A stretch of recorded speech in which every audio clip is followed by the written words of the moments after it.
Kaya nga guys, nagpunta kami ng SM ng isang araw. Tapos may nakita kami buy one take one na sapatos. Worth of 800 siya. So, ang pangalan niya is Micaela daw. So, yan, bumili kami. Partners daw kaming dalawa. So, yun pa. Nag-unbox po siya. Yan, pinapil niya kasi kailangan resto kami dito. Kaya, ito. Kuha naman siya, oh.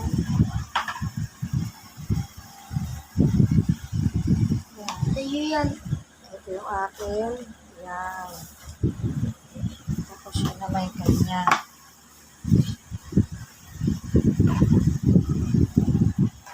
Dami niyang kalat, oh. Ako lang maglilinis yan. Ikaw maglilinis, tapos ako pa rin. Oo. Puro ka ng kalat, eh. Pinapakita ko ba dito?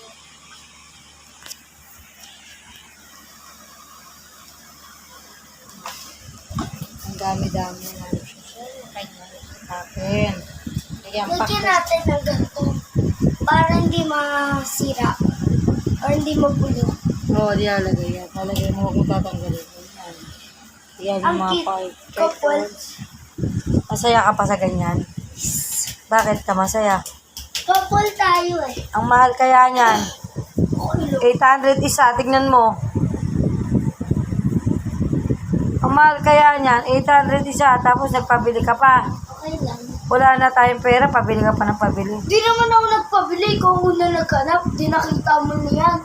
Kasi ako sinabi mo, pag ganyan ka rin kaya kasi nakita rin ako. Kaya sinabi mo, bili na natin ang dalawa. Kala ko isa lang bibilin. Oh, ayaw mo pa yun? Dalawa na bili sa'yo? Di ka pa masaya? Pwede mong gamitin yan sa ano mo, performance. Hindi. Rubber shoes kami. Oh, masaya siyang bata. Ayan.